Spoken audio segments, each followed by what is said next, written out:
Bom dia, pessoal. Vamos começar mais uma Sexta Tech. É a quarta desse ano. A Sexta Tech, ela é do TLC, ela é patrocinada pelo TLC, é o nosso conjunto de técnicos da IBM, e a gente procura sempre trazer temas técnicos ou não técnicos, que de interesse para a nossa comunidade, tá bem?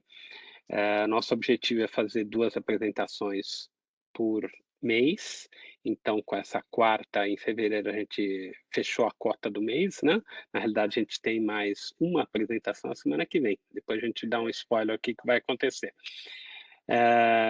Hoje tem o meu amigo Glauco, acho que eu posso falar assim, é um cara que eu respeito muito, é um cara muito conhecido, se Claro que se pode. vocês puderem se vocês puderem segui-lo no LinkedIn, porque ele publica muita informação interessante, é muito legal, é alguém que vale muito a pena, tá bem?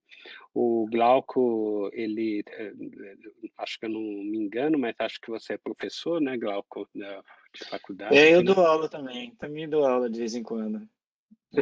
É interessante porque quando vem um professor aqui, né, que dá aula, via de regra, pede para as perguntas serem feitas no meio. Se alguém tiver uma pergunta naquela Uhum. página, para fazer aquela pergunta, então a gente interrompe. Normalmente as pessoas pedem para fazer no final, porque já tem todo aquele, já está indo tudo embalado, prefere ser interrompido no final. O Glauco prefere ser no meio. Então, Eu prefiro. eh, é isso. Então, pessoal, pode colocar o question answer aí, as perguntas, a gente vai interromper para, para fazer essas perguntas, tá bem? Hoje a gente tem, como sempre, tradução em libras, né, muitíssimo obrigado.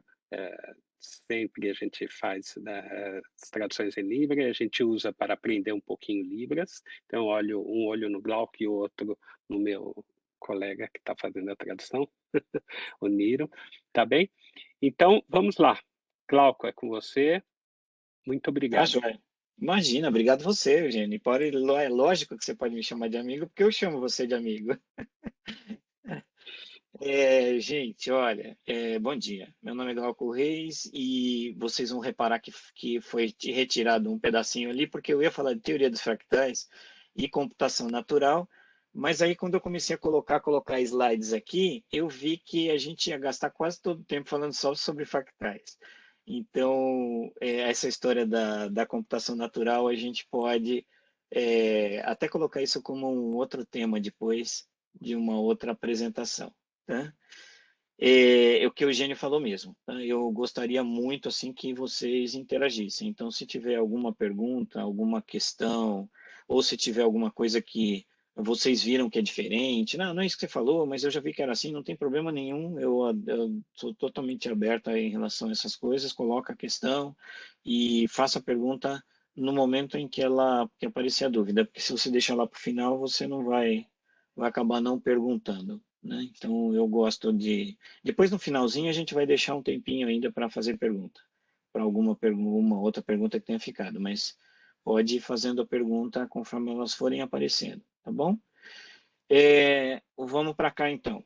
Eu queria dizer que, na verdade, para mim vai ser um prazer falar sobre esse assunto, porque a gente estava até conversando, Eugênio, a gente vinha falando, não, mas Eugênio, sei lá, fractais, não sei se tem alguma coisa a ver, vamos lá, então, mas é um troço que eu gastei bastante tempo, gastei algum tempo da minha vida estudando isso aí, então acho que é uma coisa que me dá prazer falar, né? Falando um pouquinho sobre a, a minha pessoa, né? Eu comecei lá atrás com eletrônica, né? Eu sou formado, eu falo para todo mundo que eu sou um engenheiro frustrado, porque eu sou formado em técnico eletrônica. Daí eu fiz 2 anos de engenharia, mas eu não conseguia sair de mecânica geral e mecânica dos fluidos. Daí eu fui fazer matemática, pasmem, né? E depois eu fiz um mestrado em engenharia elétrica. Então eu sou engenheiro frustrado porque eu sou técnico em eletrônica, sou mestre em engenharia elétrica, mas eu não sou engenheiro. Mas eu trabalhei com eletrônica também no comecinho da carreira, que é uma coisa que eu adoro, né? Mas eu tive que ir para software e daí eu trabalhei muito com a maior parte da minha vida com orientação para objeto, Borland, Delphi e muito com Java, né? Eu fiz um mestrado no Mackenzie, então fiz 2 anos de mestrado. O mestrado eu completei, eu fiz 4 anos de doutorado, fiz todas as disciplinas de doutorado. Não consegui entregar a tese, uma coisa que é complicado você achar um tema que ninguém tenha falado, né? Então, mas isso está ali na minha caixinha de coisas a fazer, né? De tudo a fazer. Então, eu gastei assim um tempo bom ali dentro do Mackenzie estudando teoria dos fractais, que por incrível que pareça tem a ver com inteligência artificial, né? Adoro matemática, só que eu não sei muito, né? Gostaria de saber mais do que sobre matemática do que eu entendo, né? E gosto de escrever, né? Fui colunista, escrevi para Mundo Java, Developers Magazine, Java Magazine. Tive uma revista chamada Portal BPM, ela era minha, eu era o editor-chefe da revista, né? Então eu gosto de escrever. E, ultimamente eu escrevo bastante no LinkedIn. Depois mais para frente tem um QR Code, se vocês quiserem dar uma olhada. Tem inclusive bastante coisa sobre esse assunto que a gente vai estar falando aqui lá, né? E uma outra coisa que eu coleciono computadores também da década de 70 e 80, né? Tem uma coleçãozinha, tá ali na fotografia, mais ou menos uns 35 computadores do Brasil e do resto do mundo, todos eles antes do PC. Nenhum deles tem 80, 88, nenhum deles era PC, eram todos processadores de 8 bits anteriores ao PC, né? E é um negócio que eu curto demais, né? Porque eu acho que os computadores na época pré-PC eles tinham um romantismo que depois que vieram os PCs viraram caixas quadradas e feias, né? Então, assim, não dá para discutir o poder computacional do PC, né? Também já escrevi sobre isso, mas em termos de aparência, aquele romantismo, os PCs eles perderam muito que os computadores anteriores tinham, né? Então é isso aí, tá? Vocês façam perguntas a qualquer hora que vocês quiserem e nós vamos falar sobre teoria dos fractais, né? É, eu não sou muito fixado em datas, tá? Eu não tenho muita fixação em datas efetivamente. Eu guardo alguns nomes que são nomes importantes, né? Então, algumas vezes, se vocês perguntarem, quando aconteceu isso, talvez eu não saiba exatamente o ponto da história, mas o que acontece é que a história do que a gente chama como fractal, né, teoria dos fractais, ela é relativamente recente, né? A gente diz que o criador da teoria dos fractais foi uma pessoa já falecida chamada Benoit Mandelbrot. Ele era um matemático e ele trabalhava na IBM, né? Então, assim, uma das coisas que eu mais lamento na IBM foi não ter nunca conseguido conversar com ele. Talvez se eu tivesse pedido para ele, ele teria assinado ou escrito alguma coisa na minha dissertação de mestrado que foi sobre compressão utilizando teoria dos fractais. Mas é aquela história, né? Eu perdi essa oportunidade, mas o fato é que a ideia de teoria dos fractais já existia bem antes do Mandelbrot. Lá no passado, bem antigamente, eles chamavam algumas dessas coisas que eu vou mostrar para vocês como curvas monstro, né? O nome monstro aqui é bem pejorativo mesmo, no sentido de que era um tipo de curva que não tinha explicação, não era coerente, né? Você não tinha um sentido, você olhava para aquilo, você falava, isso não faz sentido, deve ter algum erro na conta matemática. Mas aí o que os cientistas matemáticos faziam na época? Era falavam, não, a conta deve estar errada, joga para debaixo do tapete, vamos pôr para lá e vamos continuar em cima da nossa matemática tradicional. Até que teve alguém que realmente começou a debruçar em cima disso e falar, não, vamos estudar esse negócio, deve ter um sentido, né, tudo isso que está acontecendo. Então, embora tivessem várias ocorrências assim ao longo da história, antigamente a gente meio que ignorava muito dessas coisas que aconteciam, né? Então o Mandelbrot é um dos que foi conhecido, mas tem outros caras também. O Michael Berners-Lee, que escreveu aquele livro que está ali do lado, né? Que chama Fractals Everywhere, são 2 livros, tá? São 2 livros assim sensacionais. Eu diria que o do Mandelbrot é um livro mais digerível, né? Porque ele não entra muito numa matemática pesada. O Burnsley, ele entra numa matemática mais pesada, né? Eu confesso que comprei o livro porque eu queria ver qual que era a equação que desenhava aquela moça, a garota andina, que está ali na capa do livro, mas ele no livro inteiro não mostra como é que faz aquela moça com equações fractais, tá? Então eu fiquei um pouco decepcionado, mas ele tem uma matemática bem legal ali, tá? É, essa frase que está aqui, em roxinho, eu tirei do livro do Mandelbrot. Provavelmente, eu acho que, se não me falha a memória, é uma das primeiras coisas que ele escreve no livro. Ele fala exatamente isso que está aí. Nuvens não são esferas, montanhas não são cones, litorais não são círculos e as cascas de árvores não são lisas. Tampouco os raios se deslocam em linha reta. Quando ele fala isso, ele está falando assim, tudo que a gente conhece como coisas da natureza, não existe uma matemática precisa para representar esse tipo de coisa, né? Toda vez que um engenheiro precisa representar alguma coisa, ele sempre representa utilizando elementos matemáticos discretos, quadrados, cubos, esferas. Ah, mas e se ele tem que representar alguma coisa que está relacionada à natureza? Ele tenta aproximar o objeto da natureza a alguma coisa que seja quadrada, redonda, triangular e por aí vai, para poder aplicar a matemática tradicional.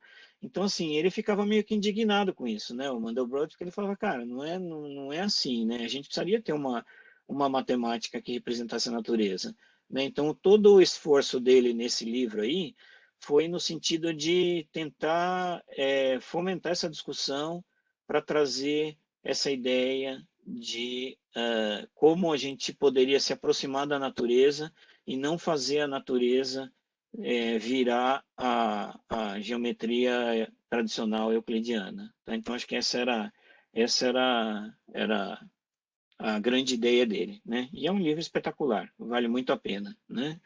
Mas aí fica aquela pergunta, né? Como é que eu represento essas coisas todas que estão aí, né? Você vê assim, a natureza, ela tem uma beleza que dificilmente é expressa por qualquer coisa que a gente conhece como matemática tradicional, né? Você vê ali vários dos exemplos estão ali, né? O quarto desenho, por exemplo, um floco de neve, né, uma nuvem, uma árvore, como é que eu faço? Como é que eu represento um brócoli, né, ou uma concha, uma folha de árvore? Ou seja, nada disso tem uma representação matemática. Será que não mesmo? Né? Será que nada disso pode ser expresso por matemática? Eu acho que a grande questão aqui é a seguinte: a gente vive falando que o universo é regido por leis matemáticas. A gente fala isso a toda hora. Então, tem que ter uma matemática, certamente, que expresse essas coisas aí. Essa é a grande, esse é a grande busca da ideia da teoria dos fractais. Depois, mais para o finalzinho, eu vou falar para vocês que teoria dos fractais também tem a ver com inteligência artificial, mas eu vou deixar isso lá para o finalzinho, né? Vamos começar nossa jornada nos estranhos objetos que parecem impossíveis, né? A gente vê isso em filme de ficção, mas muitas vezes isso pode ser expresso matematicamente. Eu peguei esse título aqui, eu coloquei umas chamadas em todos os slides, não queria fazer disso aqui uma coisa cansativa, queria fazer disso aqui uma coisa bem prazerosa, por isso eu não vou entrar num matematiquês extremamente complicado. Tá? Vocês podem perguntar, se vocês quiserem, né, em algum ponto sobre qual seria a matemática que faz isso, mas eu queria mostrar isso de uma maneira mais visual. Esse livro aí, O Universo numa Casca de Nós, me parece que é um livro, me falhou o nome, mas eu acho que é do Stephen Hawking. Eu me apropriei do nome dele, tá? Para poder colocar o slide aqui. Mas, vamos lá, vamos estudar o nosso primeiro exemplo, né? Imagina o seguinte, começa com um triângulo, né? Um triângulo, ele tem um perímetro completamente delimitado. Ah, o que é o perímetro? Perímetro é o tamanho daquelas três linhas que compõem o triângulo. Perímetro é basicamente se eu pegar esse triângulo, cortar a pontinha dele ali em cima e abrir e transformar numa linha, qual é o tamanho que fica, né? Isso é o perímetro. Tá? Para a gente iniciar esse nosso fractal, esse é um dos tipos de fractais que vocês vão ver que ele tem uma característica extremamente curiosa, né? Vamos fazer o seguinte, pega cada linha que compõe o triângulo e divide em 3 partes. E daí o que você faz? Na parte do meio, você coloca 2 outras linhas do mesmo tamanho da parte que você tirou. Algo assim, ó. Você faz uma coisa assim, né? Então, se você olhar esse desenho aqui, você vai ver que esse pedacinho verde é igual a esse pedacinho, essa pontinha, e é igual a essa pontinha aqui. Na hora que você fizer isso, você aumentou 1/3 o tamanho dessa linha. Mas você também aumentou 1/3 no tamanho dessa linha e também aumentou 1/3 no tamanho dessa linha, né? Então, na verdade, se você pegar de novo essa estrela de Davi, vamos cortar a pontinha dela, esticar a linha, ela vai estar com 1/3 maior do que ela estava anteriormente. Então, se ela tinha 9 centímetros, ela vai ficar com 12 centímetros ali em cima depois de aumentado. Só que você pode fazer isso indefinidamente. E essa é uma das belezas do, da teoria dos fractais, né? Se eu repetir novamente esse processo, e fizer a mesma coisa com cada uma das linhas, acreditem, vai acontecer a mesma coisa. Eu vou aumentar em 1/3 novamente o perímetro. Então, se eu, daqueles 12 que eu tinha, eu estou aumentando mais 1/3 no tamanho do perímetro. E eu consigo, eu assumindo que que eu consiga indefinidamente fazer essa mesma operação, o fato é que, ao final, isso é uma progressão, né, uma progressão geométrica. Se você para pensar, cada vez eu aumento 1/3, essa linha vai ter um perímetro infinito, ou seja, você consegue fazer novas subdivisões e novas subdivisões até o momento em que você chegar próximo do átomo. Isso vai gerar um número imenso, gigante, muito grande, né? Praticamente infinito. Se você fugir das complexidades da física e das limitações da matéria, o tamanho dessa linha é infinito. Só que tem uma questão curiosa, né? Se eu colocar um círculo, por exemplo, em volta desse perímetro, desse desenho que a gente colocou aqui, desse floco de neve, o círculo tem um perímetro delimitado. Olha só o que a gente conseguiu. A gente conseguiu colocar um objeto que tem um tamanho infinito dentro de um objeto que tem um perímetro finito, né? Isso aí é muito parecido. Eu não sei se eu adoro fazer metáforas com filmes, né? Então, assim, a todo momento lá nos artigos que eu escrevo, eu sempre coloco metáforas. Isso aí é mais ou menos assim. Quem assistiu Homens de Preto deve lembrar daquele cachorrinho que andava com um colarzinho, onde dentro do colarzinho tinha um universo lá, né? Quando a gente viu, fala, nossa, aquilo é um absurdo, não é possível um negócio daquele. Mas é o que nós estamos vendo aqui. Nós estamos vendo aqui que existe um objeto que tem um perímetro infinito, né? Que está contido dentro de um objeto que tem um perímetro finito, né? Então, isso é uma coisa que não tem explicação matemática. Na verdade, se a gente for olhar para coisas reais, os cientistas estimam que, se você conseguisse pegar uma hélice de DNA e esticar a hélice de DNA de forma que ela virasse um fio, esse fio iria daqui até a Lua, né, em termos de tamanho, né? Então, assim, a gente tem vários objetos que ficam contidos, muito grandes, contidos dentro de estruturas muito pequenas. Isso já é uma realidade hoje. A vida foi criada com base nisso, né? Então, esse é um cara que é impossível, né? Isso é uma matemática que parece impossível, mas matematicamente isso é provável, né? É progressão geométrica. Você consegue provar que esse floco de neve tem um tamanho infinito, né? Vamos pegar um outro objeto então. Será que eu consigo ter alguma coisa de verdade que não tem massa? Né? A física diz que não, né? Ou será que eu consigo pegar algum objeto que tenha uma área infinita, na verdade, acho que a área aqui deveria ser infinita, eu errei. Depois eu vou corrigir isso, quando eu disponibilizar para vocês, tá? Vou começar do mesmo jeito, vou começar com um triângulo, só que agora eu vou fazer uma coisa um pouco diferente. Eu vou dividir, colocar um outro triângulo de cabeça para baixo no meio desse triângulo aí, de forma que ele arranque um pedacinho. Então, a gente ficou com um triângulo que tem um terço da área, massa, o que você quiser considerar ali, a menos. Eu arranquei aquele pedacinho, ficou um buraco ali no meio, certo? Eu tirei um terço do tamanho. Ah, por que é um terço? Porque eu fiquei com 3 triângulos iguais, né? Esse triângulo também é igual, né, a esses outros 3, então eu removi um pedaço da área, que é exatamente um terço.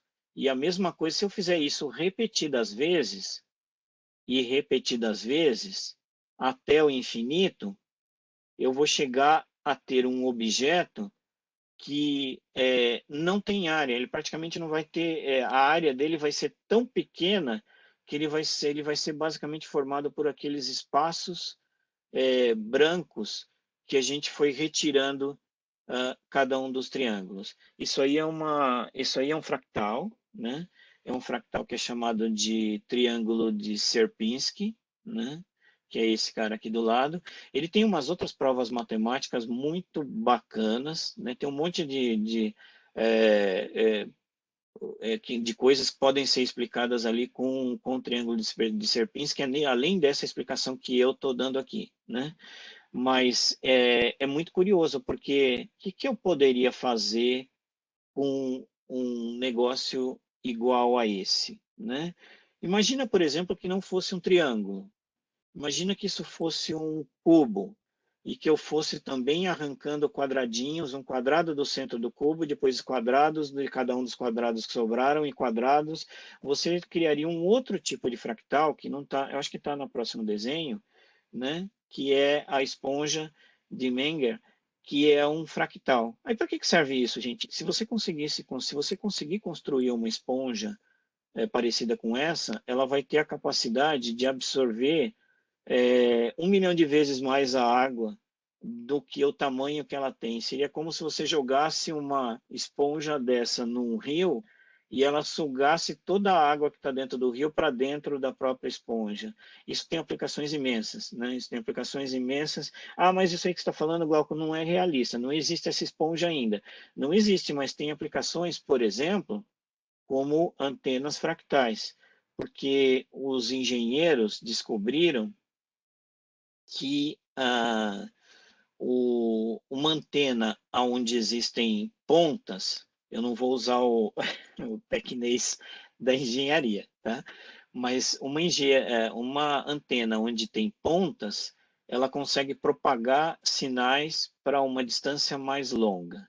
Se você conseguir construir uma antena com mais pontas, você vai ter uma área de propagação de sinal maior ainda. Se você pensar, então, no nosso primeiro desenho, aquele desenho da estrela, né, do snowflake lá, você vai ver que aquele desenho tem uma quantidade infinita de pontas. Então, assim, um fractal é a melhor maneira de você construir uma antena para celular, né? Tem várias pesquisas nesse sentido, construindo antenas com formatos fractais, com um monte de pontas pequeno, que ficam dentro dos celulares e ela consegue ter uma eficiência operacional melhor do que qualquer outro objeto físico, qualquer outro formato que você consiga dar para aquele objeto. Então, fractais existem algumas coisas, né? É lógico que a gente tem muita pesquisa a ser feita nessa área, porque a gente não entende um monte de coisas ainda sobre fractais, né? Então, assim, existe muita pesquisa a ser feita. É uma área rica para estudo em mestrados e doutorados, mas a gente já consegue aplicar várias coisas em cima dessa mesma teoria, né? Mas vamos continuar, né? A próxima coisa que a gente vai falar é a seguinte: por que que não dá para medir? Por que que não dá para medir o tempo, gente? Por que que, se vocês ligam a televisão de manhã, antes era Maju, Agora não é mais a Maju, mas a Maju virava para a gente e falava assim, gente, amanhã vai chover. Aí chegava no dia seguinte, não chovia, fazia sol, né? A meteorologia, ela tem uma problemática, porque ela é baseada em equações diferenciais. Já vou falar sobre equações diferenciais, de um jeito sem matematiquês. Mas o que acontece é o seguinte, né? A meteorologia funciona a curto prazo. Você consegue saber o tempo que vai fazer amanhã, ou você consegue fazer talvez o tempo que vai fazer na quarta, quinta-feira da semana que vem. Mas se eu perguntar para você, é, qual é o clima que vai fazer no mesmo dia, nesse mesmo dia, 18 de fevereiro do ano que vem? É impossível fazer essa medida hoje. Mesmo que você tivesse a capacidade de colocar equipamentos de 10 em 10 centímetros pelo planeta Terra inteiro, ainda assim não seria possível fazer uma medida precisa do tempo, porque o tempo trabalha com o clima, né, que seria melhor clima, não tempo. O clima trabalha com equações diferenciais. O que é uma equação diferencial? Uma equação diferencial é uma equação que é formada por diferenças, minúsculas diferenças, ou seja, o valor seguinte é em função do valor imediatamente anterior. E o valor depois daquele outro valor seria em função do valor anterior. É aquilo que em programação a gente chama de iteração. Tem um artigo, inclusive, que eu escrevo e faço essa comparação. Uma equação diferencial ela é uma equação que ela é iterada. Você joga um valor inicial e aí você tem que iterar ela várias vezes até chegar na resposta que você gostaria de ter. O que a gente chama de integral, uma equação diferencial, é uma tentativa de você conseguir descobrir o que seria aquele resultado a mais longo prazo em relação àquela equação diferencial. Mas o fato é que o tempo, se você olhar para o céu, né, todo céu, todo clima é baseado em equações diferenciais. Por quê? A temperatura em um lugarzinho minúsculo do céu é função da pressão, a temperatura, a umidade do ar e mais uma série de outros fatores naquele ponto, ao redor daquele ponto. Um segundo depois você calculou qual seria o valor para aquele ponto, no segundo seguinte você precisa calcular novamente. Um cara que estudou muito isso foi isso aconteceu mais ou menos, isso foi em 1964, o Edward Lorenz, ele estudava no MIT equações diferenciais que podiam reger o tempo. Ele queria entender como é que o clima funcionava, né? Todo mundo falava para ele que era meio impossível, mas ele queria estudar como é que o clima funcionava. Aí o que ele fez, né? Ele faz aquilo que todo cientista maluco faz, né? Ele pega uma teoria muito complexa e tenta converter aquela teoria complexa para um paradigma mais simples. Então ele reduziu todas as equações de tempo a 12 equações diferenciais, tá? Aqui, na verdade, você só tem três, né? Porque o que eu vou mostrar para vocês acontece com três. Na verdade, acontece com uma equação diferencial, não tem jeito, tá? Mas ele fez com 12 equações diferenciais. O que ele fez na época, então, né? Ele foi lá, criou equações diferenciais para o clima. Ele pegou a equação que rege a pressão, a temperatura, a umidade e os outros 12 fatores e jogou um valor ali na entrada. E botou aquele troço para imprimir numa folha de formulário contínuo, né, num papel. Botou o troço para imprimir lá num papel. E foi embora, foi fazendo conta. Né, eu acho que ele provavelmente devia sair para dar aula, largava aquele negócio gastando papel e depois ele voltava lá para ver como que seria a temperatura, a pressão naquele ponto do espaço depois de 2 anos, 3 anos. Mas o fato é que é o seguinte, assim como quase toda descoberta científica, de alguma maneira está relacionado ao acaso, ele fez uma coisa. Ele ficou curioso com o resultado e ele voltou, parou o programa. Ele falou: quero simular de novo essa mesma coisa, só que ele pegou. Ele usava um computador que era um Royal McBee, que é um troço que eu nem consigo imaginar como é que seria, provavelmente deveria ser valvulado, alguma coisa assim, mas ele pegou esse computador e arredondou a entrada, os valores de entrada, ou seja, ao invés de ele colocar 3,4527810 casas decimais, ele colocou 3,4527, só arredondou 4 casas decimais. Porque ele falou assim, cara, eu vou arredondar 4 casas decimais, não vai fazer tanta diferença assim no resultado. Só que lembrem-se, isso é uma equação que está iterando. O resultado seguinte depende do anterior, o resultado seguinte depende do anterior. O que aconteceu, né?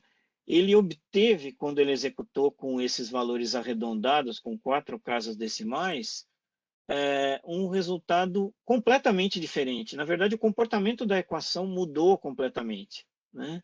O resultado que ele obteve foi outro. Aí ele já imaginou que tinha queimado uma válvula, que o computador não devia estar funcionando corretamente. Isso era muito comum, né, acontecer naquela época, né? Então ele imaginou que alguma coisa estava errada. Ele foi lá, foi testando de novo, arredondou de novo para um outro valor com uma outra casa decimal e rodou de novo e percebeu que aquilo gerava outro comportamento. Não tinha um padrão, não existia um padrão dentro da equação. Às vezes a equação gerava estabilidade. Às vezes a equação gerava um resultado cíclico, né? Vai para cá, volta para lá, vai para cá. Às vezes, ela gerava um resultado completamente aleatório. O que significava isso, né? Quando ele sentou para pensar sobre o problema, ele falou assim, gente, não é possível que uma variação tão pequena numa temperatura ou numa pressão gerasse um resultado tão grande. E daí é que surgiu eu coloquei, eu tenho uma gravação que está no LinkedIn, eu acho que está no YouTube, na verdade, onde eu explico um pouco mais sobre essas equações aí, tá? Eu mostro como é que a conta está feita. Opa, fala, Eugênio. É, houve uma pergunta no chat aqui, eu passei Hum, batido, mas acho que dá para responder agora. tá. A Daniela, ela fala, por isso que tem dificuldade nos países que tem furacão ou algum outro Uhum, problema, conseguir avisar a população com antecedência. exatamente. Exatamente. Isso é um problema para. Eles tentam de tudo contra a Daniela, né? Daniela? Isso, isso, a Então, Daniela Daniela, Rogério. eles tentam, tem um monte de filmes, tem aquele Twister, que eles tentam fazer um monte de coisa, jogar um monte de sensores dentro do furacão para tentar entender como o furacão funciona, mas é um fato, a gente não sabe e a gente não consegue prever, né, quando vai acontecer. O problema é o mesmo, inclusive, né, de um derrame. Uma vez eu estava numa aula de um professor, ele falou assim, é impossível você calcular quando a pessoa vai ter um derrame, porque o derrame funciona assim: um neurônio manda um impulso para outro neurônio. Aí começa uma reação em cadeia de outro neurônio que manda para outro, que manda para outro, e começa a ter uma explosão de reações químicas dentro do cérebro, onde um neurônio aciona outro, que aquilo, se continuar na mesma propagação, acaba causando algum problema cerebral, algum derrame que não pode ser medido, não tem como prever isso, é impossível fazer a previsão desse tipo de coisa, né? Então é a mesma, quase toda equação que é baseada em equações diferenciais e que tem fatores externos que influenciam, é impossível de você explicar. Inclusive no primeiro filme do Jurassic Park, onde tem o matemático Ian, que ele pega, quem assistiu o filme ele vai lembrar, o matemático ele pega uma gota d'água e joga na mão da cientista e a gota corre por um lado, né? Aí ele vai lá, pega outra gota d'água, joga, e antes de jogar fala para ela adivinhar para que lado a gota vai, né? Ele solta a gota vai para o outro lado. É impossível, porque aí ele dá a explicação, ele fala que existem minúsculas imperfeições, pelos, a mudança do ar, da temperatura, que vai fazer com que a gota vá para um lado ou vá para outro, e é impossível, matematicamente, você ter uma descoberta em relação a isso. Mas, voltando no Lorentz, o Lawrence perguntou o seguinte, gente, não é possível que uma coisa dessa esteja acontecendo, porque isso quer dizer que se uma borboleta bater asas na Rússia, poderia causar um furacão no Brasil, e isso é um fato, isso é uma realidade. Se uma borboleta bater, não é só o fato da borboleta bater asas. Se uma borboleta bater asas na Rússia, somado a uma brisa de alguém que passou na frente da borboleta, somado ao carro que passou na frente que gerou uma outra brisa, essa somatória de fatores de eventos, somado ao movimento do mar que gerou uma outra movimentação na brisa, vai se acumulando, juntando, juntando, pode acontecer um furacão no Rio de Janeiro, causado pelo desencadeado no início pela borboleta, mas obviamente uma série de fatores que foram fazendo isso. Então até hoje a gente fala isso, né? Tem filmes sobre isso, né? O efeito borboleta. Né, vocês viram lá com o Kutcher, né? No filme, o que que acontece? Ele volta no tempo, tenta mudar, né?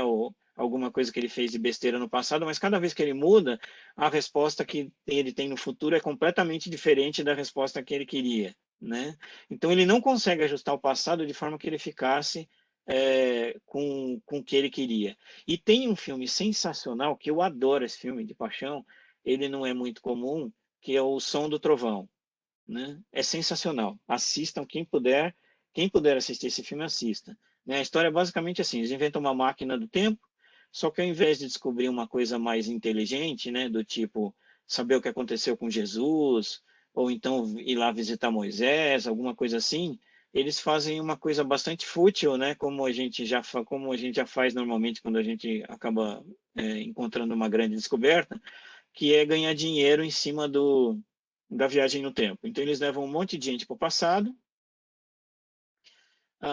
No passado tem um dinossauro que vai cair num rio de lama e vai morrer. Eles já sabem que o dinossauro vai morrer.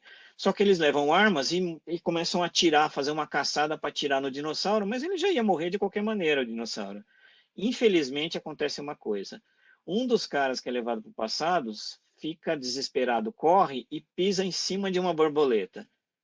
Daí para frente eu não vou falar mais o que acontece, mas vocês podem imaginar o que aconteceu depois de 1 milhão de anos que aquela borboleta morreu, né? Então, aí os cientistas ficam tentando novamente recuperar o passado para que aquela borboleta não seja pisada, porque se ela for pisada, o animal que ia comer a borboleta não comeu, morre de fome, não vai procriar, e não vai, não vai, não vai, não vai. E depois de 1 milhão de anos, aquilo gerou um resultado na Terra surpreendente. Não vou dar mais spoiler, mas vamos voltar na borboleta. Vamos voltar na borboleta do Lawrence, né?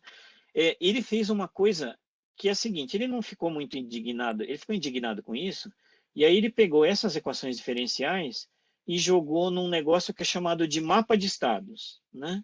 O mapa de estados ele funciona assim: eu jogo uma condição inicial e vou evoluindo aquele valor dentro de um gráfico. Daí eu jogo uma outra condição inicial e vou evoluindo aquele valor dentro do gráfico. E no final, eu vou ter um gráfico que é a somatória de todos os valores iniciais que ele foi evoluindo ao longo do tempo. Olha só o que ele obteve quando ele rodou esse gráfico, né?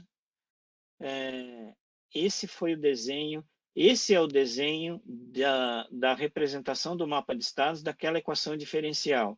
E esse é o exemplo, é o desenho daquele gráfico em 3D, considerando os eixos x, y, z.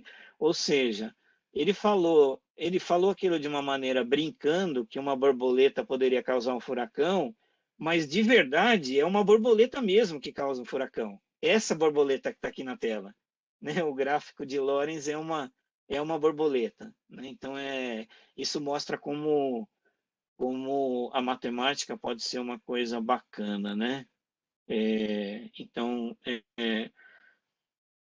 essa é a resolução da equação diferencial, né, de Lorentz. Ela apareceu, a borboleta de Lorentz apareceu. Nossa, eu fico emocionado com isso, eu adoro a teoria dos fractais. Mas aí a gente para assim, vamos para um outro lugar. Então, o que é feito uma nuvem? Né? Não existe uma equação matemática que representa uma nuvem, hoje em dia. Né? A gente não consegue fazer isso. Mas como é que eu posso representar, então, uma nuvem? Começa assim, começa com uma folha de papel quadrada e coloca um ponto de cada cor em cada um dos, cada um dos cantos da folha de papel. Então, assim, né? Coloca, por exemplo, no canto superior um verde, um azul, não precisa ser cor primária, seria melhor se fosse uma cor primária, né? Mas verde, azul, vermelho e amarelo. Vale. Temos aqui uma pergunta da Jamile, mas isso não é possível mapear, certo? Por exemplo, quando há um furacão, não deve existir um jeito de mapear o início dele, fazer o caminho contrário. Isso. Não é possível mapear. Não é possível nem identificar quando ou prever quando um furacão iria acontecer. O que a gente está discutindo aqui é o seguinte: vamos imaginar Estados Unidos tem dinheiro relativamente ilimitado. Vamos imaginar que eles conseguissem colocar, por exemplo, no oceano, sensores de 10 em 10 centímetros, espaçados de 10 em 10 centímetros, coletando pressão, temperatura, umidade e todos os outros fatores que fazem com que desencadeie um furacão.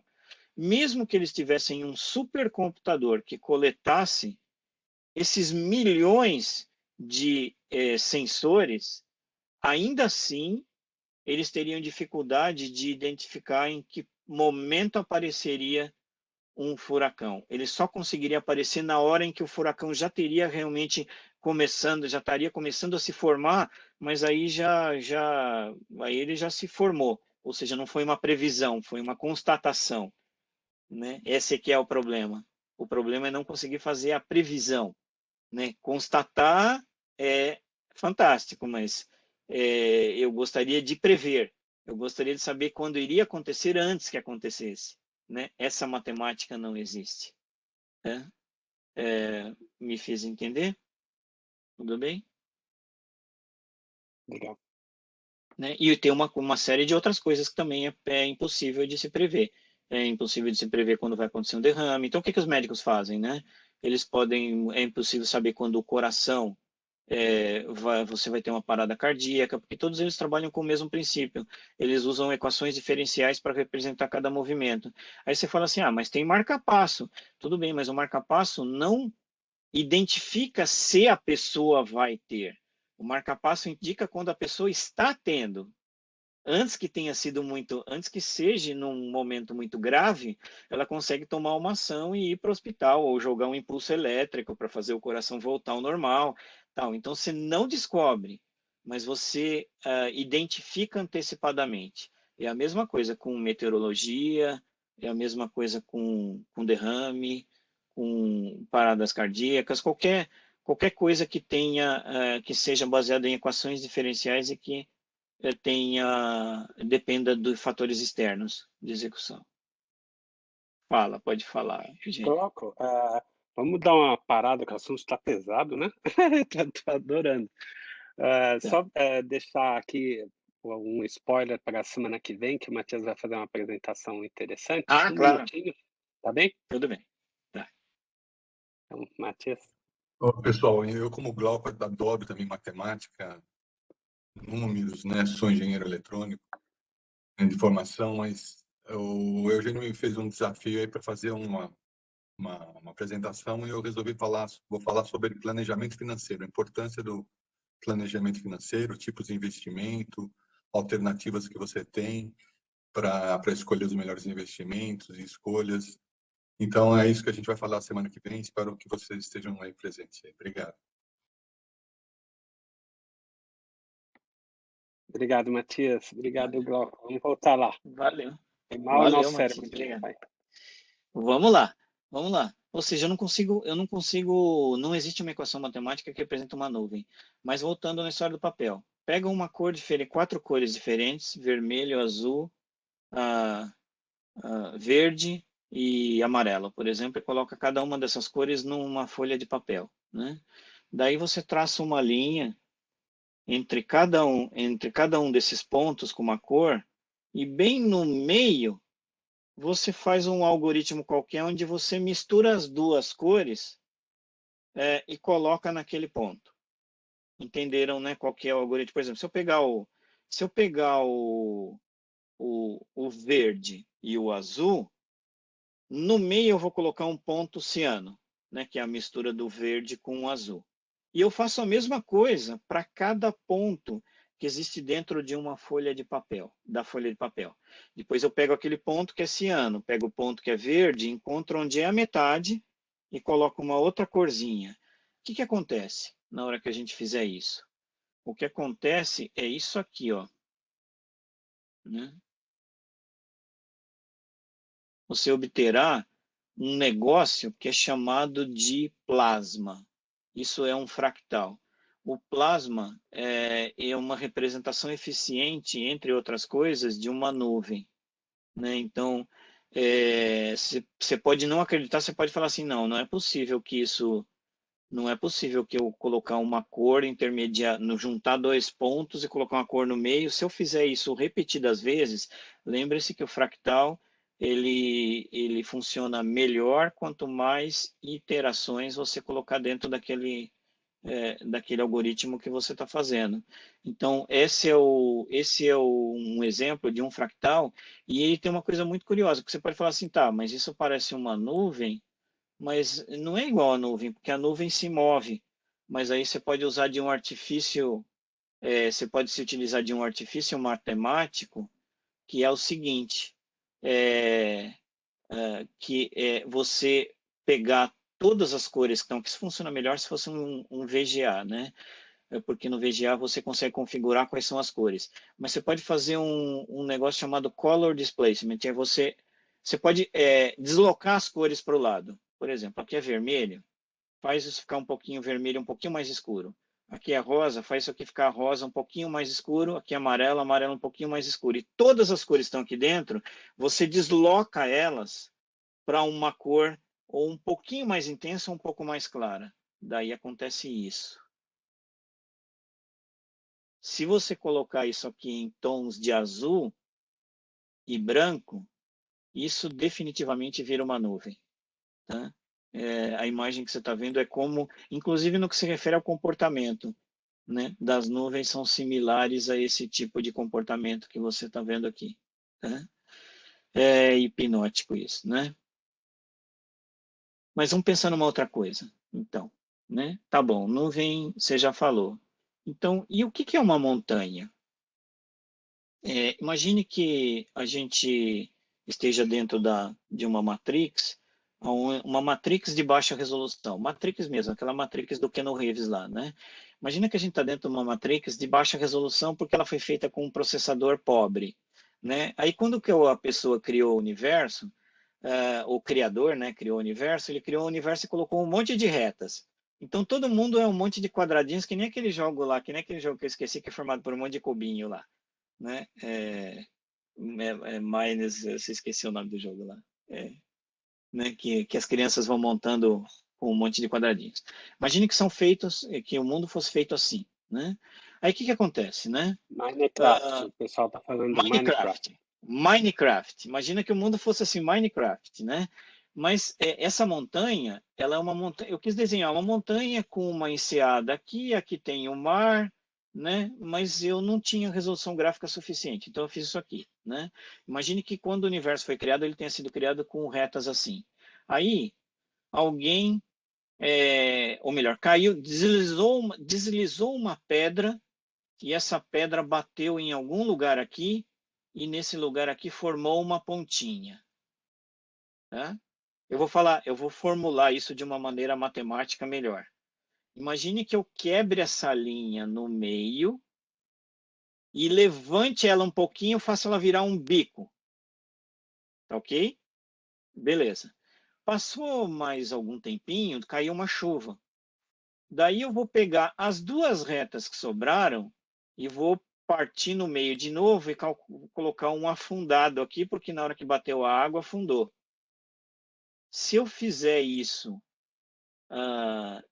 1 milhão de vezes, na verdade talvez precise ser mais do que 1 milhão de vezes, e não só para essa reta que está aqui, mas para todas as possíveis retas que você encontrar aqui dentro, você vai ter um objeto como esse aqui. Na verdade, vocês podem achar que vocês estão enxergando uma fotografia, mas isso não é uma fotografia. Isso é uma imagem, isso é uma paisagem fractal. É uma paisagem onde se desenhou, num primeiro momento, o rascunho do que se desejava, como as linhas azuis que eu coloquei, e depois você foi colocando imperfeições em vários lugares, até que você conseguiu algo que te dá a impressão de que aquilo é uma montanha, aquilo parece mesmo uma vegetação, né? Isso aqui parece vegetação, isso aqui parece o mar mesmo, né? Isso aqui parecem ondas, mas nada disso aqui é verdadeiro. Tudo isso é calculado com imperfeições, que é provavelmente o que faz com que uma montanha aconteça, né? Ela vai sofrendo imperfeições, vão deslizando terras, vai nascendo uma vegetação e vai passando ao longo de milhares de anos. Essas inúmeras imperfeições que aparecem dentro da imagem geram para a gente essa percepção que a gente tem do que é ser uma montanha, né?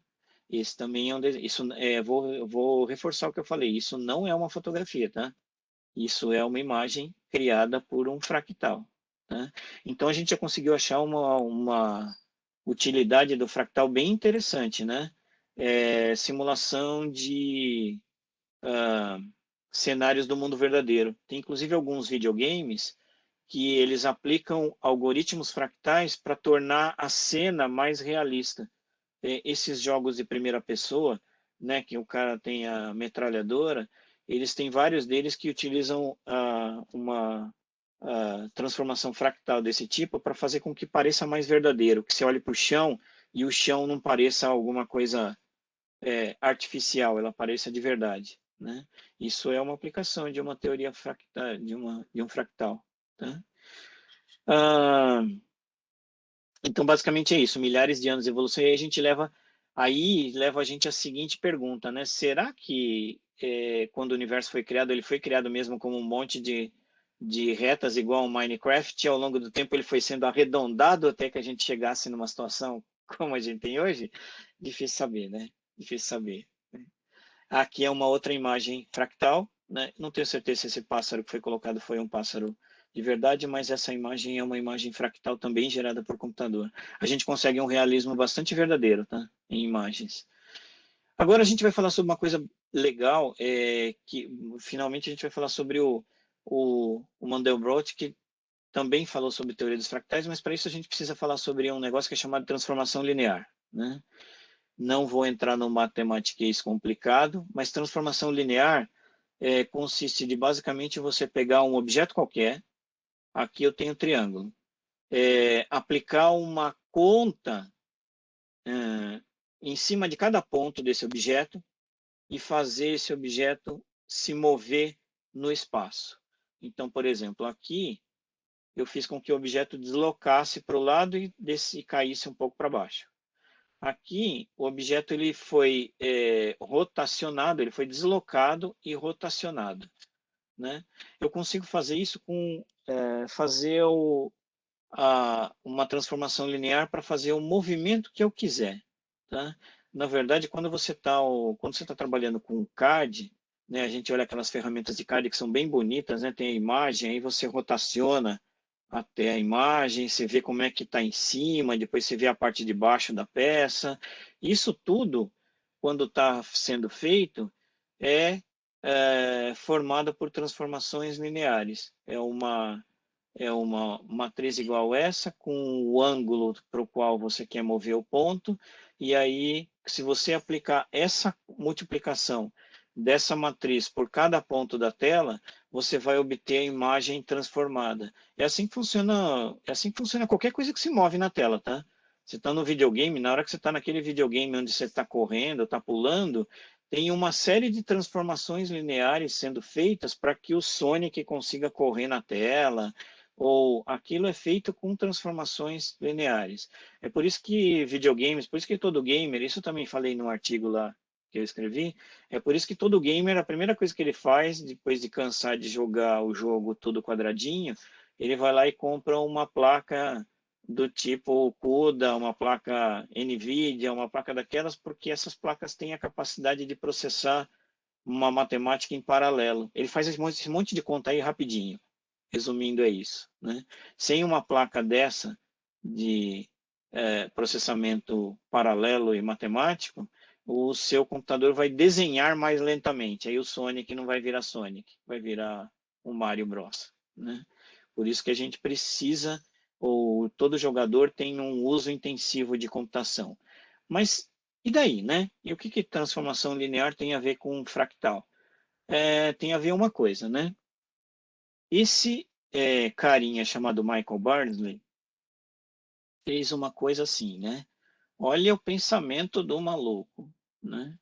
Ele falou assim, e se eu fizer o seguinte? Eu vou pegar um monte de transformações lineares e vou jogar um dado, né? Vamos simplificar. Eu vou pegar três transformações lineares. Eu representei a mesma coisa que está no desenho anterior, mas coloquei tudo num formato tabular, tá? E vou dar uma porcentagem de aplicação daquela transformação. Então, por exemplo, né? Vou fazer isso ficar mais tangível. Eu vou jogar o dado. Se o dado cair 1, eu vou deslocar daqui para cá. Se eu jogar o dado e cair 2, eu vou rotacionar no sentido horário. Se eu jogar o dado e cair 3, eu vou rotacionar no sentido anti-horário, né? E vou fazer isso infinitamente. Vou fazer isso infinitamente. Eu vou jogar o dado, jogar o dado, jogar o dado N vezes, e ele vai aleatoriamente escolhendo cada uma das transformações lineares. O que acontece com uma imagem se a gente fizer isso, né? Se a gente pegar exatamente essas equações que estão aí, ele vai fazer esse desenho aqui, né? Nada surpreendente, né? Não tem muito, isso não é muito surpreendente, porque se você olhar para esse desenho, toda vez que ele faz uma transformação linear, ele sempre divide por metade, ó. Ele sempre cai pela metade. Então, nós estamos falando que o ponto estava aqui, o ponto caiu para metade. O ponto estava aqui, o ponto caiu para metade. Ou seja, não dá para... Se você tiver um pouco de imaginação, você vai acabar percebendo que talvez ele gere uma figura simétrica mesmo, igual a essa aqui, tá? Isso não é surpreendente. Mas o Barnsley continuou, né? E se a gente fizer isso aqui, né? Aí ele pegou 5 equações e deu pesos para ela. 98% do tempo ele executa essa equação. Os outros porcentos de tempo, aqui minúsculos porcentos de tempo, ele executa essas outras equações. Ele obteve isso aqui. Também não tem nada de surpreendente, porque pô, a maior parte, quase 100% do tempo eu estou rodando essa equação aqui, e essa equação deve ser alguma coisa próxima de um círculo, provavelmente. Então, não tem nada de surpreendente nisso aqui. Mas olha isso, né? E se eu pegar esse conjunto de equações, né? Parece não ter nada surpreendente também, tem uma porcentagem para cada um, para cada um deles, né? Essa é uma transformação, mas eu vou gerar essa imagem, que é exatamente a representação de uma folha, né? Se eu colocar uma cor verde aqui e botar a fotografia da folha e a fotografia da imagem fractal gerada pela folha, você não consegue diferenciar qual é verdadeira e qual é mentirosa, né? Qual foi feita por um fractal. Então, você pode perguntar para, talvez você pergunte para mim assim, né? Ah, legal, mas como que eu faço para pegar um objeto que eu tenho aqui em casa e transformo nesse conjunto de equações?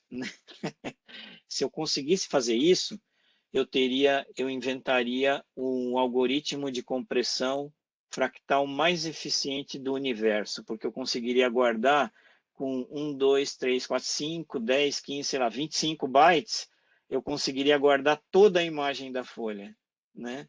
Eu conseguiria pegar uma fotografia e transformar a fotografia num conjunto de equações que faria com que eu teria uma compressão absurda, milhares de vezes maior do que qualquer compressão que a gente teria hoje. Infelizmente, a gente está tentando ainda descobrir como é que eu consigo, a partir do desenho, gerar as equações. Eu consigo, a partir das equações, iterá-las e gerar o desenho. Ah, mas como é que o Barnsley descobriu, então, essas equações aí? Gente, eu suspeito que ele deve ter colocado uns 400 estudantes chutando números de maneira aleatória até a hora que ele Até a hora que ele conseguiu chegar, nossa, consegui descobrir isso, né?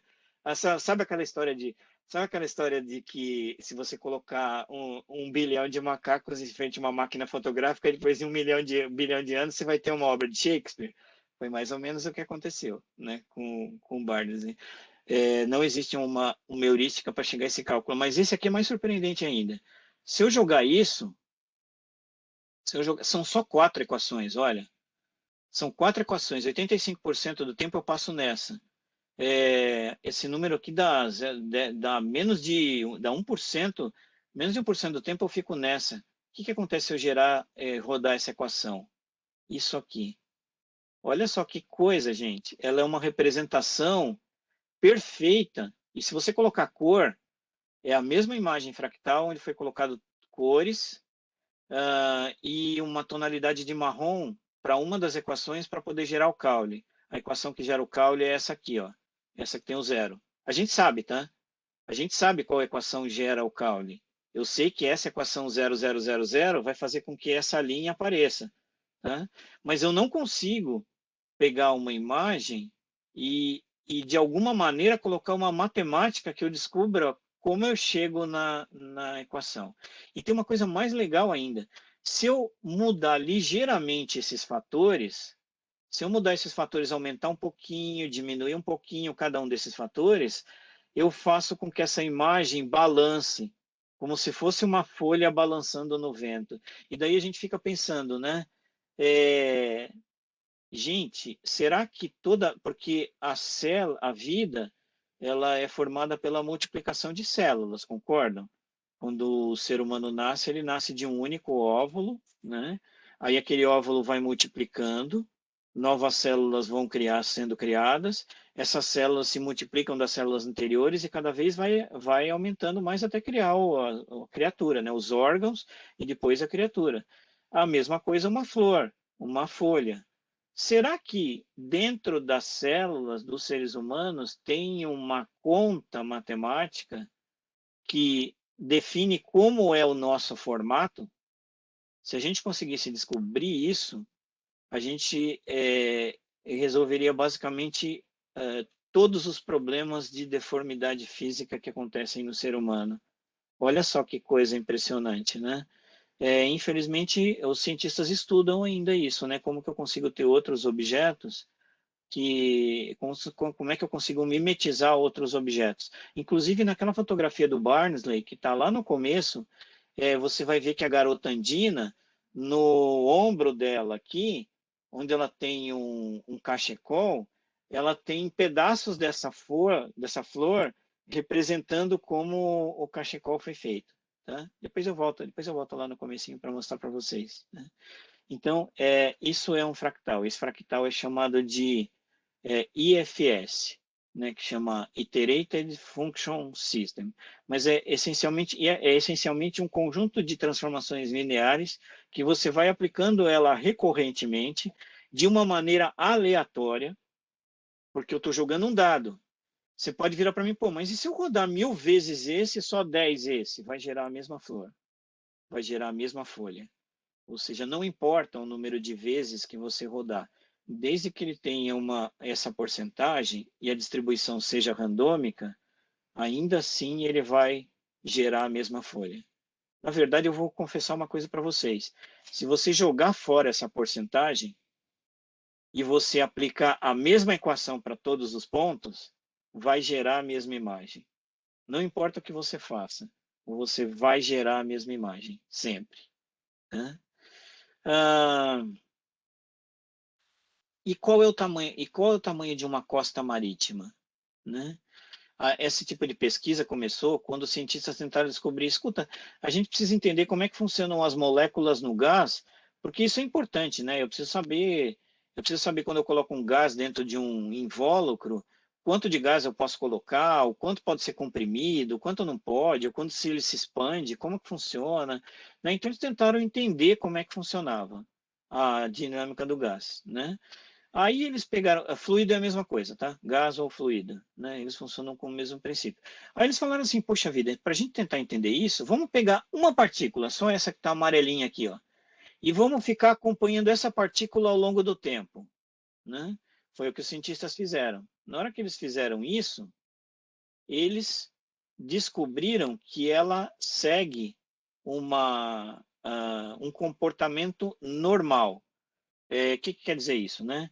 Ele tem igual probabilidade de seguir para direita, para esquerda, para cima ou para baixo.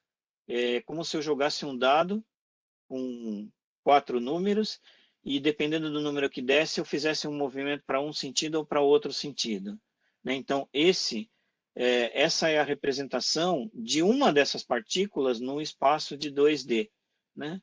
Aqui também não tem nada de muito especial, porque você vai falar assim, poxa, legal, parece uma coisa meio caótica, randômica, ficou muito tempo aqui, depois ela sai, vai para lá, mas não tem nada de especial nisso, né? Aqui ele mostra como eles fizeram isso, tá? É o gráfico mostrando como seria a representação de uma partícula se movendo no espaço. Mas olha isso aqui, que coisa espetacular, gente. E se eu tentar desenhar o movimento de uma partícula em 3 dimensões, em 3D, né? Ou seja, é uma partícula onde ela está... E desenhar, e fizer o desenho do que seria gerado pelo movimento dessa partícula. Você geraria isso aqui, ó. Ou seja, novamente, eu consigo o comportamento que define o formato de uma planície pode ser mimetizado, de uma planície, um planalto, pode ser mimetizado por uma equação de movimentos de partículas. Ou seja, isso é usado para fazer simulação de terrenos e de criar montanhas, vales e coisas desse tipo utilizando um fractal, né? É uma matemática verdadeira, né? Existe, é usado isso hoje, tá? Aí eu vou falar então, finalmente eu vou falar sobre o Barnsley, né? Que é considerado o criador da ideia de teoria dos fractais. Mas para a gente falar sobre Barnsley, eu preciso falar sobre uma coisa que não existe, né? Ou teoricamente não deveria existir. Existe, mas a gente tem dificuldade em acreditar que ele existe, né? Que são os números complexos, né?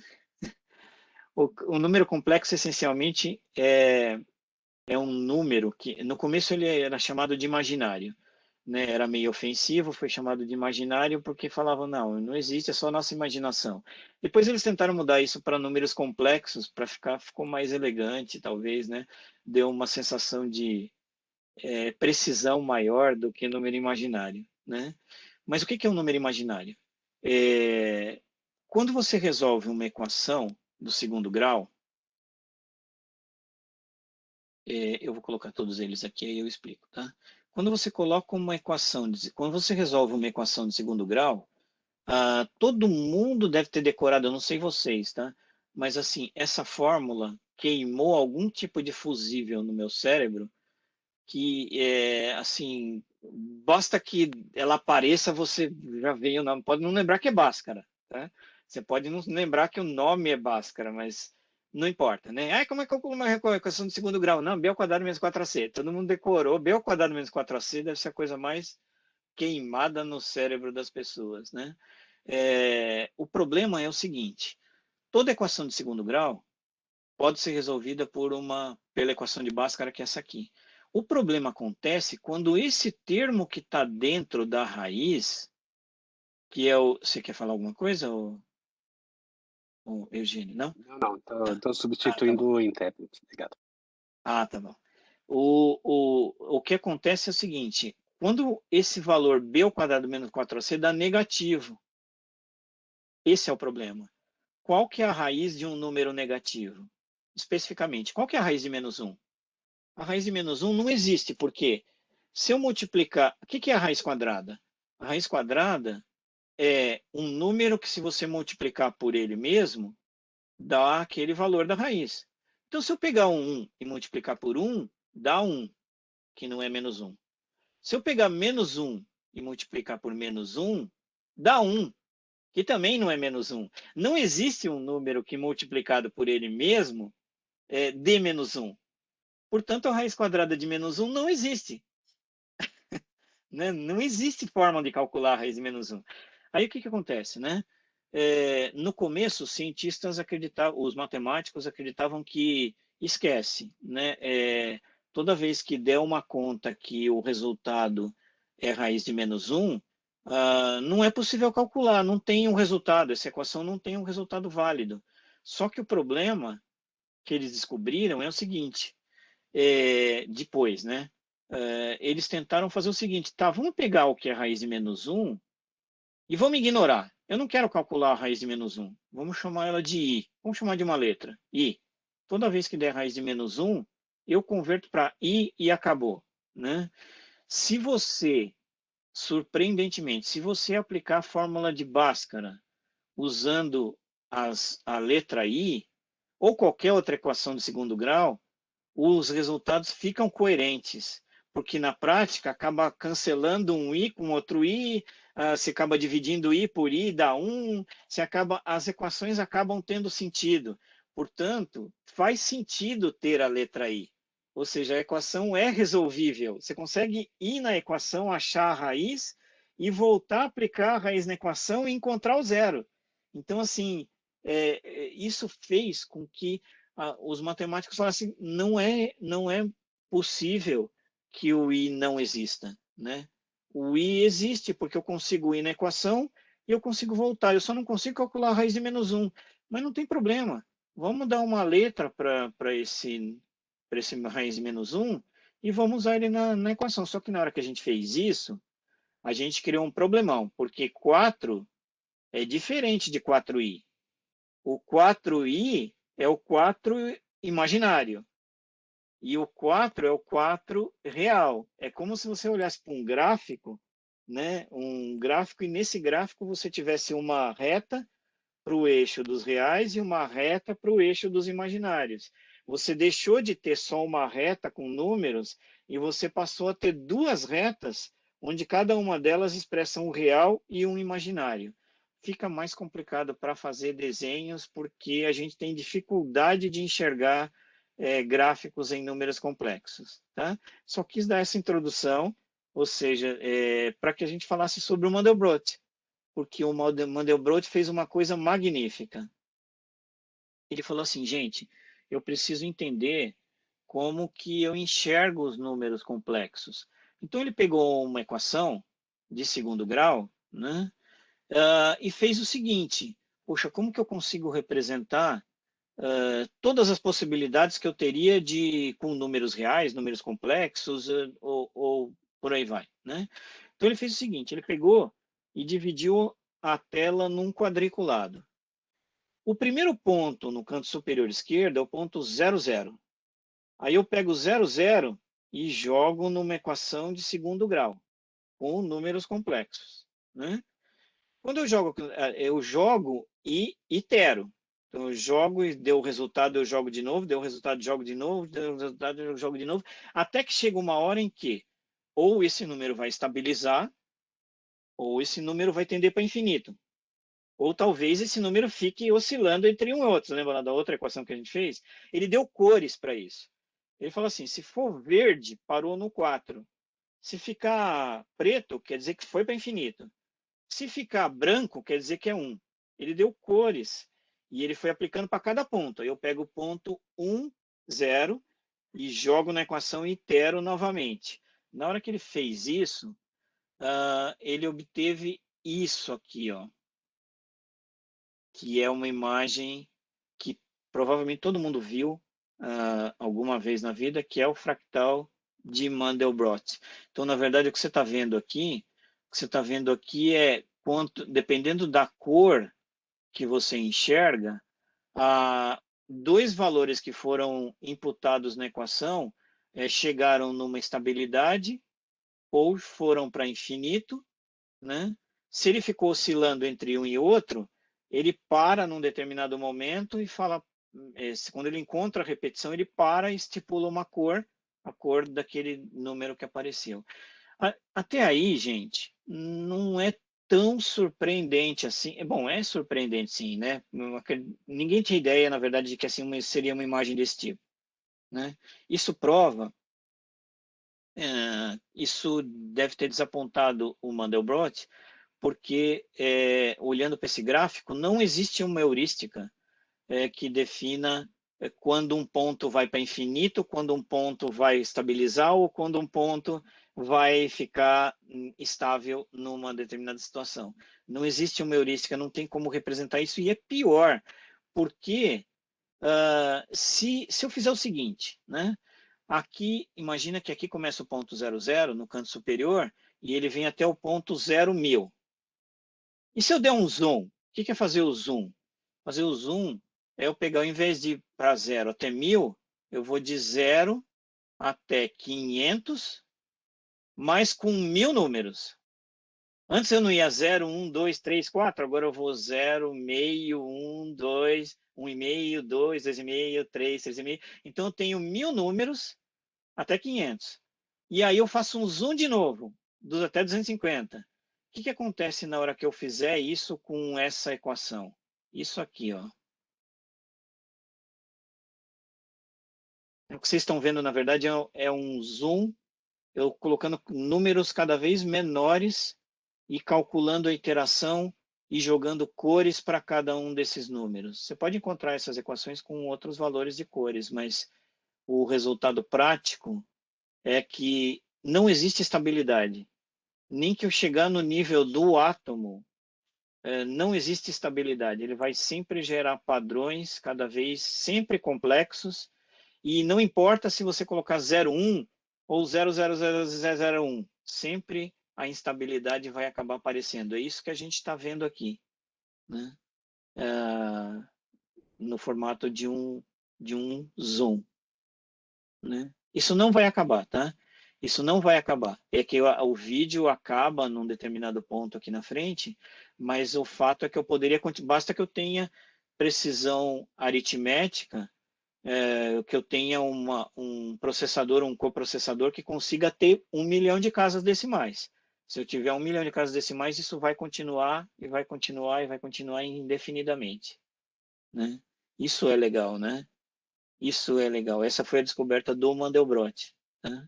Essa foi a grande descoberta do Mandelbrot, né? Mas não para aí, né? Eu vou deixar esse vídeo depois. O que ele descobriu, então? Que uma equação simples do segundo grau, com números complexos, pode ter complexidade infinita, né? Não há formas de descobrir quando vai aparecer um padrão. Mas aí, teve uma outra pessoa, eu acho que, na verdade, o Julia, o Fator Julia, era um matemático, ele chamava Fator Julia. Ele inventou um fractal que ele deu o nome de Julia, né? Ele pegou a mesma equação, na verdade já tinha pego essa equação antes do Mandelbrot. Ele fez o seguinte, falou, cara, e se eu... Aqui é um número complexo. Aqui era um número complexo com Mandelbrot. Mas e se eu não colocar um número complexo aqui? E se eu colocar um número real? Não tem I. Nessa letra C não tem I, só tem um número. Eu só coloco um número complexo aqui. Aí você obtém... Ele imaginou, né? Será que se eu tirar o C, eu vou ter estabilidade? Ele obteve isso, que é um fractal de Julia, que é tão complexo quanto o fractal de Mandelbrot. E mais, porque se eu rodar isso em escala, cada vez ampliando mais, né, ele também tem complexidade infinita, né? Então isso remete a gente àquela discussão que a gente fez lá no comecinho da nossa discussão, né? Que é a questão do Lorentz, a questão do Mandelbrot, do Julia, ou seja, a natureza, o resumo que a gente pode tirar disso aqui é o seguinte: a natureza é formada pelo caos, né? Não existe um padrão único, regular, que define qualquer coisa que seja a natureza. Então, o que os cientistas tentam fazer hoje em dia, né? Os cientistas tentam controlar o caos para conhecer melhor a teoria dos fractais. Para quê? Para evitar isso tudo que a gente conversou aqui, que a Daniela perguntou lá. como que eu controlo? Como é que eu evito que um furacão apareça? Como é que eu evito que uma pessoa tenha derrame ou que ela tenha um ataque cardíaco? Como é que ou seja, para evitar que o grande objetivo da teoria do caos é tentar estudar como que esses padrões inesperados acontecem para que a gente consiga identificar antecipadamente quando algum desses padrões vai aparecer. Tá? Não temos ainda muito sucesso nisso, né? A gente tem algumas coisas que a gente consegue fazer, né? Mas a gente ainda não consegue ter a plenitude de saber qual é a matemática que está por trás da natureza. Para que é usado a inteligência artificial, o fractal numa inteligência artificial? Qualquer coisa que tiver relacionado à natureza.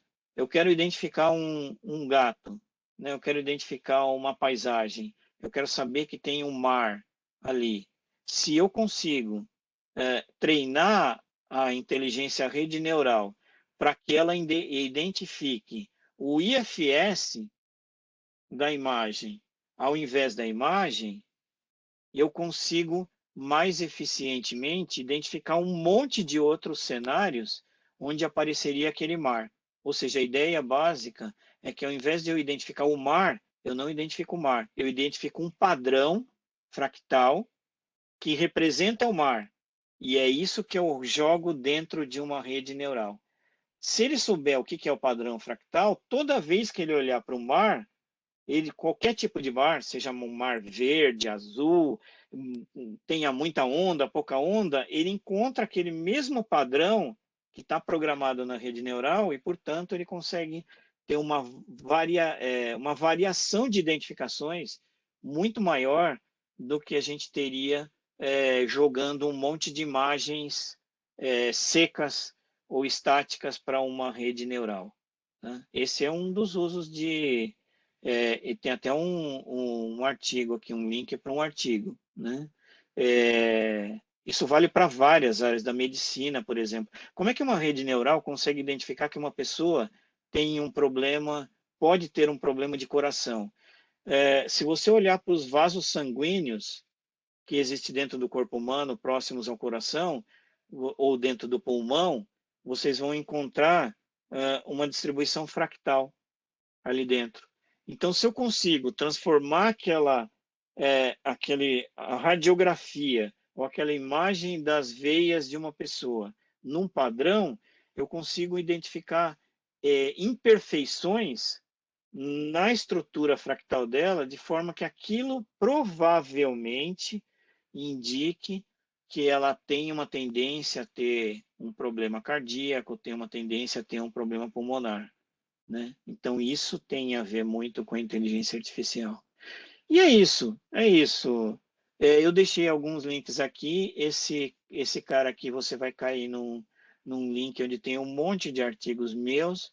Eu já escrevi coisas falando sobre o Iterated Function System lá do Bernsley, já escrevi alguma coisa sobre fractal. Aqui eu coloquei só artigos que estão relacionados de alguma maneira a fractal, lá tem um monte lá, tá? Tem um monte. De outubro para cá eu escrevi 120 artigos, né? No LinkedIn. É meio tem momentos que dá para escrever, tem momentos que eu entro em criticite, sou obrigado. Eu sou obrigado. Quase eu não consegui entrar nesse evento, inclusive por causa de uma criticite, mas às vezes quando dá um tempinho eu vou. Uma coisa que quem gosta de escrever é o seguinte: o cérebro funciona de uma maneira caótica também.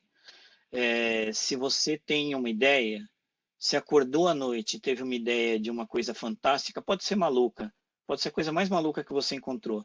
Anota isso numa folha de papel, porque se você começar a coletar aquele monte de coisas malucas que o seu cérebro gerou, né? Vou escrever um artigo, vou dar um exemplo aqui, né? Vou escrever um artigo sobre como a formiga tem a ver com um algoritmo de rede, né? Pode não ter nada a ver. Pode não ter nada a ver com nada, mas aquilo veio na sua mente. Poxa, uma formiga tem a ver com um algoritmo de rede, porque ela anda no meio da floresta, a rede, os pacotes também andam. Eu vou anotar esse negócio aqui, um dia pode dar certo. Né? Se você anotar aquilo no papel, Depois, quando o cérebro estiver no modo racional, porque quando a gente está com o cérebro no modo dormindo, a gente está no modo irracional. Quando você entra no modo racional, você consegue colocar sentido naquilo que parece irracional. Então, anote. É o que eu faço, eu anoto. Eu tenho uma lista de coisas a escrever aqui. De vez em quando eu olho para uma delas e falo, nossa, isso aqui é muito imbecil, Jesus, deixa para lá. Aí eu vou para outro item, mas alguns deles dão certo, tá? É isso. Ok. É, parabéns, Glauca. Me diverti aqui e é um que a gente precisa ver. Inclusive, esses links a gente vai compartilhar. No caminho, eu já vi várias QR Code aqui que você colocou, né? Chama Estão todos aí, tá? seus, né? Legal. Escuta, o Gregório Tramontina, ele deixou uma dica de um livro que chama-se Caos, a Criação de uma Nova Ciência, que é James Blake. É um livro de 87, que talvez você conheça. Esse livro. Eu não só conheço, como eu tenho ele aqui. Olha. Nesse livro, Vocês combinaram, né? Você e o Gregório, não né? combinei. Eu não combinei com o Gregório. Ele pode entrar aí e falar que eu não combinei com ele. Mas esse livro, ó, pode ver que a capa dele está arrebentada, ó. A capa dele está arrebentada. Esse provavelmente foi um dos primeiros livros que eu escrevi. Ele é um livro de divulgação. Ele não é um livro científico, então ele não entra numa matemática pesada, né? Ele fala mais, ele conta a história, mas toda essa história que eu falei do, do Lawrence, ele tem um capítulo inteiro falando sobre o Lawrence aqui dentro, né? Esse livro é muito legal. Esse livro é muito legal, né? Ele não é tão pesado, né? Tem um outro livro também que é muito legal, talvez não seja tão legal quanto o do James Blake, que é esse aqui. Será que Deus joga dados? Isso aqui parece meio aquele livro parece aquele livro dos antigos astronautas, né? De Eric von Däniken, mas não é, gente, não é. É um livro sobre teoria do caos também. Esse livro é muito legal, né? Também é muito bacana. São dois livros bons. Conheço Legal. sim. Eu tenho um monte de livro. Eu prefiro papel, tá? Papel é A mais legal. Juliana, a Juliana Landgraf, acho que eu falei o nome correto, ela falou: o Glauco é de outro planeta. Já falei para Eu ele e acho. repito a todos: admiração e respeito. Como é bom ouvi-lo falar sobre um tema diferente do dia a dia e tão interessante para que possamos aprender um pouquinho. Obrigado, Gil. Obrigado mesmo. A ideia era essa, tá? Eu podia falar sobre, quando a gente estava conversando, eu e o Eugênio, a gente conversou sobre várias coisas, né? O Eugênio lá atrás, quando a gente fez aquilo, podia falar sobre microserviço. Vamos falar sobre SOAP, sobre SOA, mas, gente, eu vou falar, uma hora qualquer eu vou falar sobre isso, mas, assim, a gente vê isso toda hora, todo dia. Eu queria explorar alguma coisa que mostrasse outros mundos para vocês, né? E que fosse uma coisa divertida, como está escrito aqui. Esse era o meu objetivo de hoje. Legal. Eu me diverti demais. Então, Não, com espero que vocês certeza. tenham gostado. O Gabriel, ele fala: o mais interessante de tudo é pensar que durante muito tempo, em um passado bem distante, ninguém acreditaria que alguém falasse que no futuro íamos nos comunicar com qualquer pessoa do mundo com um aparelho que cabe na palma de nossa mão. E hoje é difícil Verdade. imaginar, mas no futuro talvez dominaremos o infinito. Verdade. É um fato. Porque tudo que a gente vê hoje de tecnologia, se você voltar 200, 300 anos, elas não seriam viáveis. Então, assim, a gente não sabe, na verdade, a gente está falando desse monte de matemáticas aqui, né?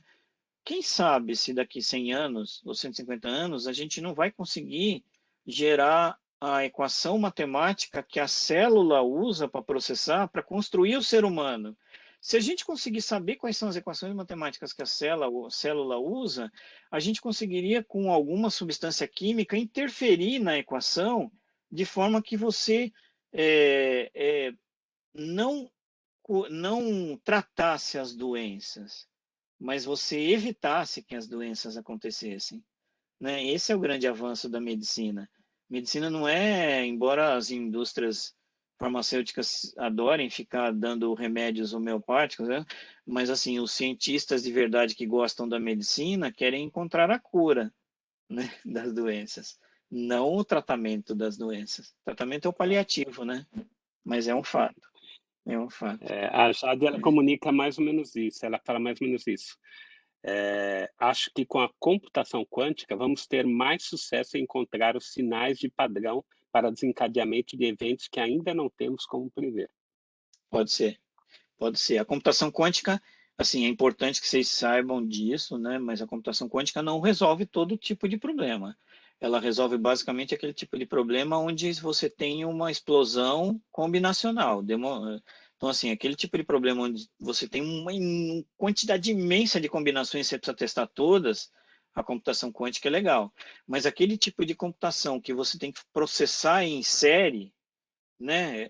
Como se fosse um workflow, né? Executar uma coisa, depois executar outra, a computação quântica não ajuda muito, né? A computação tradicional ajuda mais. Então, eu acho que assim, a computação quântica vai ser um aliado à computação tradicional ou alguma coisa que substitua a computação tradicional, né? Talvez processadores baseados em luz, ah, não sei, talvez alguma coisa. Eu acho que ainda ela resolve determinado tipo de problema. Uma das coisas que a computação quântica parece que é muito boa é treinar redes neurais, né? Porque exatamente tem muitas coisas que você tem que jogar para uma rede, pode ser feito tudo em paralelo. Então, treinar uma rede neural com computação quântica parece que é melhor do que os paradigmas tradicionais. Mas depois que a rede está treinada, aí a computação quântica já não funciona mais. Aí é a computação tradicional quem roda a rede neural. Então, assim, mas sem dúvida, é um cenário. Na hora que a gente conseguir fazer essas coisas todas ficarem pequenininhas, né? Porque hoje em dia eu fico olhando aquela fotografia lá, se cair aquele pedaço, aquele monte de tubo que tem lá na cabeça de alguém, deve pesar uns 700 quilos, né? Então a gente precisa fazer isso ficar pequeno ainda, né? Verdade. Mas é só uma sequência, é só uma. Antigamente o computador também ocupava uma sala inteira. Hoje em dia cabe num chip que é menor que um dedo. Então eu acho que é uma questão de tempo também. Não tenho dúvida. Legal. Tranquilo. A Carla, ela fala que ela não entende muito de matemática, mas vai mostrar para o filho dela. E ela realmente viajou, ela falou devaneei, que eu achei ótimo. Ela Esse era devaneou o objetivo. como Era esse o objetivo. astrologia e enneagrama das esferas identificam os padrões para evitar o caos. E ela acha que realmente impressoras podem ajudar a reposição de órgãos e membros, né? Isso é tudo Olha, baseado nos fractais, né? tem muita coisa que dá para fazer relacionada a fractal, quase todas elas relacionadas a coisas da natureza, né? Coisas que não são latas que foram criadas pelo homem, coisas que não foram criadas pelo homem, foram criadas pela natureza, né? Quase tudo de teoria dos fractais está relacionado a isso. Nós fomos criados pela natureza. Então, se a gente conseguir entender isso melhor, a gente vai se ajudar, vai estar se ajudando. Legal. É E, isso. bom, Glauco, muitíssimo obrigado, a gente passou o tempo Imagina, aqui. imagina, obrigado a É, vocês.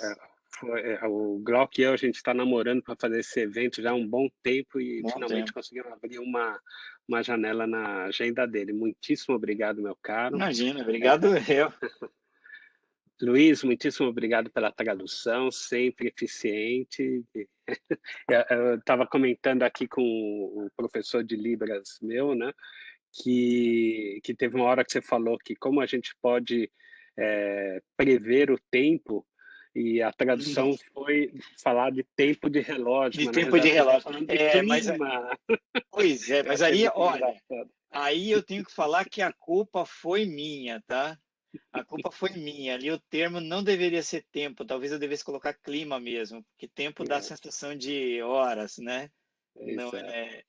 pois é, eu preciso E mudar ali. eu achei na hora foi o outro colega, o Nero, ele saiu muito bem. Ele falou que era tempo, ele falou, é clima, não é tempo.